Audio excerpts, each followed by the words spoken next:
ఉన్నాం. అంబేద్కర్ రచించిన రాజ్యాంగం ప్రకారం ఏదైతే రిజర్వేషన్ల ప్రకారం ఆ రిజర్వేషన్ల ఫలాలు ప్రతి ఒక్కరికి అందాలని చెప్పేసి బాబాసాహెబ్ అంబేద్కర్ కృషి చేయడం జరిగింది. కానీ ఈరోజు ఇంకా కూడా ఇప్పటికి కూడా అట్టడుగు వర్గాల వారికి ఈ రిజర్వేషన్ల ఫలాలు అందడం లేదని చెప్పేసి చెప్తా ఉన్నాం. కాబట్టి ఇంకా కాంగ్రెస్ ప్రభుత్వ హయాంలో ఇలాంటి మార్పులు చేతులు లేకుండా ఈ భారత రాజ్యాంగాన్ని గౌరవించి ఈ రోజు కూడా మనము ఏ ప్రభుత్వం ఏర్పడ్డా కూడా భారత రాజ్యాంగం సాక్షిగా తర్వాత భగవంతుని సాక్షిగా ప్రమాణం చేసి పరిపాలన కొనసాగిస్తా ఉన్నారు.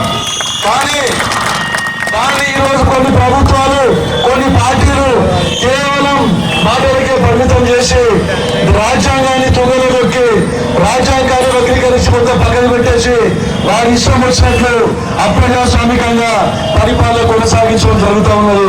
మీరు అందరూ చూస్తూ ఉన్నారు. గతంలో ఉన్న ప్రభుత్వాలు పండిట్ జవహర్లాల్ నెహ్రూని పట్టుకొని మన్మోహన్ సింగ్ గారికి కూడా ఎన్నో ప్రభుత్వాలు ఇవన్నీ అంతేందుకు గతంలో బీజేపీ ప్రభుత్వంలో కూడా దివంగత వాజ్పేయి గారు ఎవరైతే ఉన్నారో వాజ్పేయి గారు కూడా రాజ్యాంగాన్ని పరిరక్షించే విధంగా రాజ్యాంగాన్ని కట్టుబడి పరిపాలించడం జరిగింది వాజ్పేయి గారు కూడా. కానీ ఈ రోజు ఈ పరిపాలకులు ఏదైతే ఇప్పుడు కొత్తగా చేయడం జరిగిందో నరేంద్ర మోడీ ఎటువంటి నాయకులు ఏదైతే వచ్చారో కేవలం ప్రజాస్వామ్యాన్ని తొందర పెట్టి కేవలం మతాలను కులాలను రెచ్చగొట్టి ఈ రోజు పరిపాలన కొనసాగిస్తూ ఉన్నారు. గతంలో ఏదైతే మన భారత నిర్మాత జవహర్లాల్ నెహ్రూ గారు ఇందిరాగాంధీ గారు చేపట్టడం జరిగిందో అవన్నీ కూడా ఈరోజు మళ్ళా సమతుల్యత పాటించాలని చెప్పేసి గొప్పలను అట్లే ఉంచి వాళ్ళకి ట్యాక్సులు వేసి అట్టడుగు బలహీన వర్గాలకు సంక్షేమ పథకాలు తీసుకొని వచ్చి సమతుల్యత పాటించాలి. ఏదైతే ధనవంతులు అట్లే ఉండి బీదలను కూడా ధనవంతులు సరిగ్గా ఆర్థికంగా కానీ విద్యాపరంగా కానీ తీసుకురావాలని గత ప్రభుత్వాలు కృషి చేసినాయి. కానీ ఇప్పుడు వచ్చిన ప్రభుత్వాలు మళ్ళీ ఏం చేస్తా ఉన్నాయంటే క్యాపిటలిస్టులు వెన్ను కాస్తా ఉన్నాయి.